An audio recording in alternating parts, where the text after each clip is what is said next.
नमस्कार, मैं नूर, आप देख रहे हैं स्वराज पोस्ट और हमारे साथ हमारे सहयोगी ददन कुमार मौजूद हैं। आज इस वीडियो में बात करेंगे बिहार के 2 ऐसे नेता के बारे में जो काफ़ी ज़्यादा मशहूर हैं, पॉपुलर हैं, सोशल मीडिया से लेकर के आम जनता से लेकर के युवाओं के बीच काफ़ी ज़्यादा मशहूर हैं। एक है आरजेडी के नेता तेजस्वी यादव और दूसरे हैं कांग्रेस नेता कन्हैया कुमार। हम इस वीडियो में चर्चा करेंगे कि आने वाले वक्त में दोनों का राजनीतिक कैरियर जो है, राजनीतिक कद कितना बड़ा हो सकता है।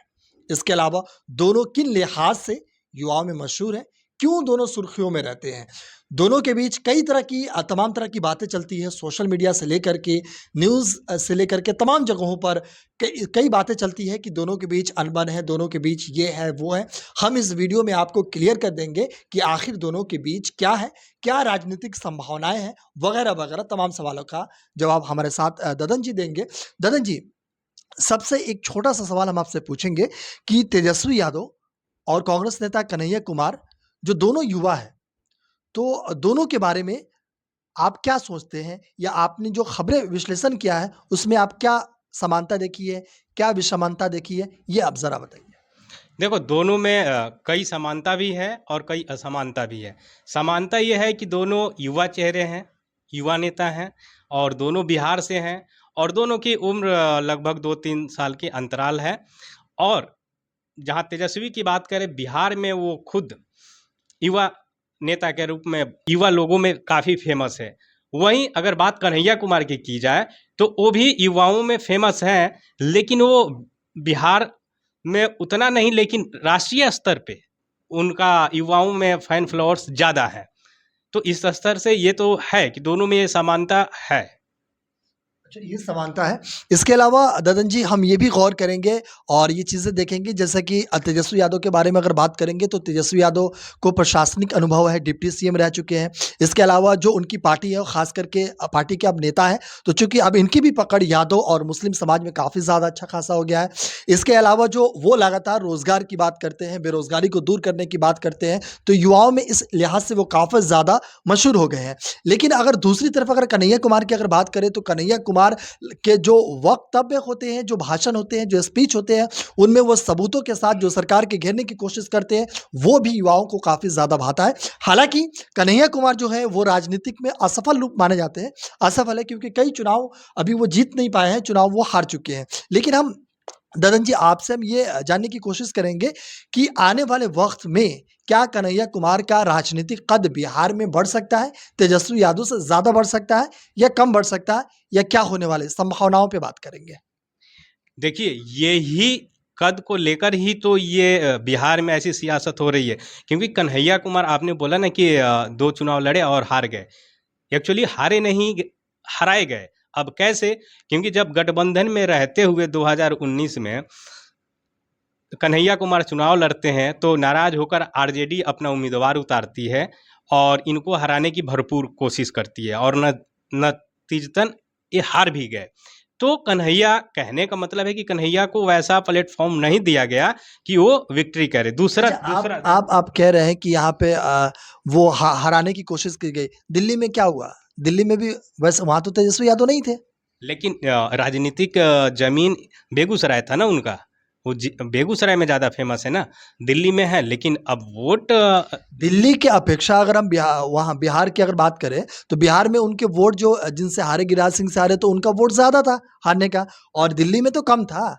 तो वहाँ क्यों नहीं मेहनत की गई? जाके आप ब्लेम दे रहे थे तेजस्वी यादव को।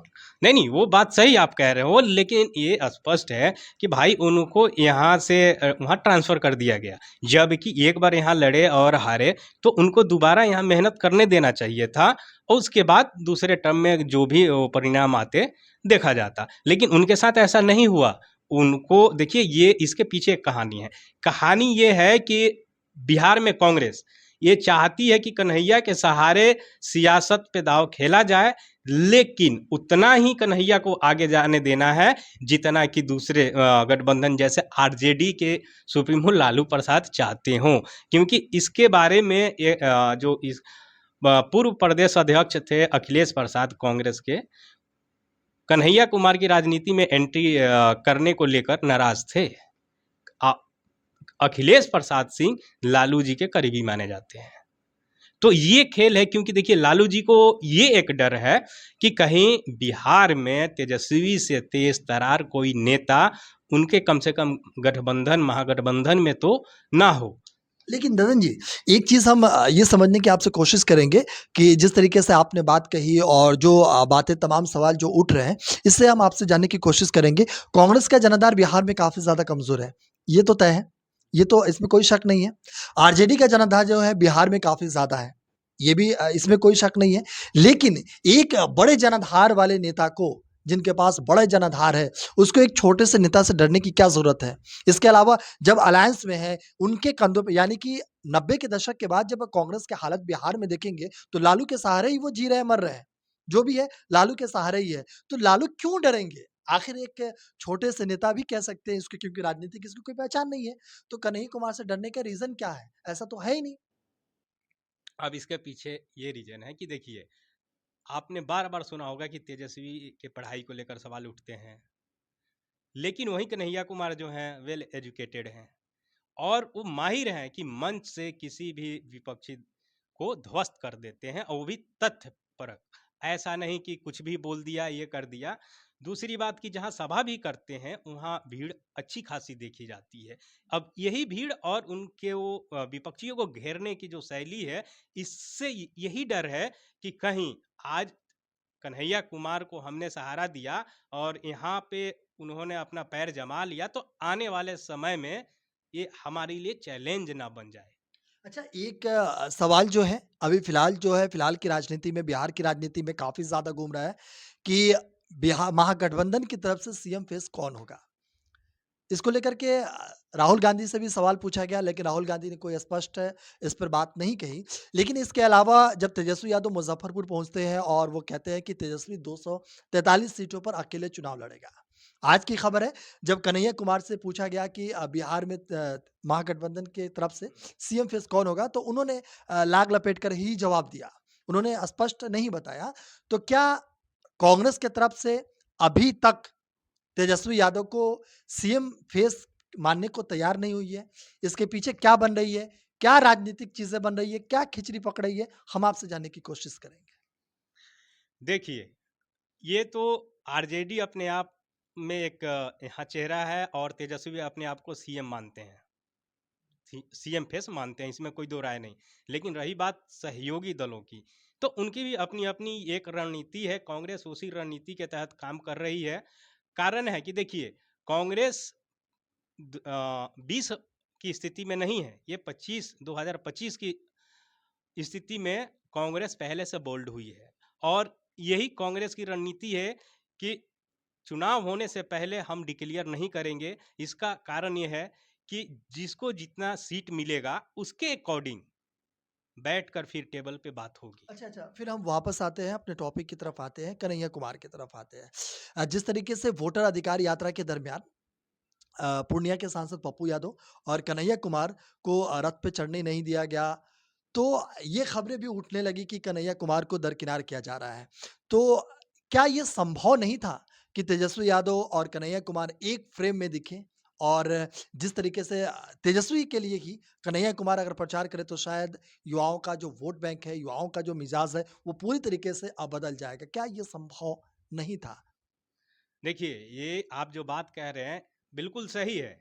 गठबंधन के लिहाज से तो बिल्कुल सही है, लेकिन व्यक्ति विशेष के लिए खतरा भी है।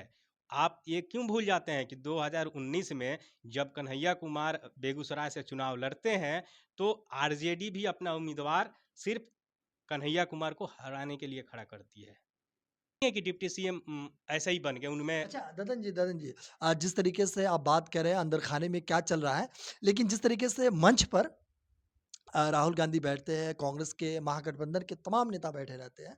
वहाँ पे कन्हैया कुमार जब मंच पे जाते हैं तो तेजस्वी यादव से हाथ मिलाते हैं। वो जो है वो वीडियो क्लिप जो है काफ़ी ज़्यादा वायरल हुआ और जो राजनीतिक पंडित हैं उन्होंने साफ कहा कि अब ऐसा लगता है कि बिहार की राजनीति में शायद एक बड़ा गठजोड़ सामने आया है। दोनों की जो है दुश्मनी अब खत्म हो गई है। इस तरीके की बातें सामने आई है। तो अब हम ये जानने की आपसे कोशिश करेंगे कि क्या अब आने वाले चुनाव में जब चुनाव प्रचार करने के समय जब भी होगा, तो क्या तेजस्वी के साथ कन्हैया कुमार रहेंगे या फिर दोनों अपने-अपने रहेंगे? क्योंकि एट लीस्ट दोनों को सरकार ही बनानी है, सरकार बदलनी है। तेजस्वी यादव के नेतृत्व में यानी महागठबंधन के नेतृत्व में सरकार बनेगी। तो इस पे आप क्या कहेंगे? देखिए, वही तो मैं कह रहा हूँ कि अगर ज़रूरत पड़ी, तो शायद ये हो सकता है। लेकिन अगर ज़रूरत नहीं है, तो कन्हैया कुमार को दूर ही रखा जाएगा। आप किससे नहीं समझ रहे हैं, क्योंकि 2024 में जो पहला चुनाव कन्हैया बिहार में, वो भी बेगूसराय से लड़ते हैं। दूसरा चुनाव ये किसी के दबाव में यहाँ से उनको दिल्ली भेजा गया था। ये शौक से नहीं गए थे, ये दबाव था कि कन्हैया को यहाँ चुनाव नहीं लड़ने देना है। कारण है कि देखिए, एक भी चुनाव कन्हैया अगर जीत जाते, आज को किसी भी पद पे एमपी होते, तो क्या कांग्रेस और खुद को इतना विकसित नहीं करते कि सामने वाले को डर बने?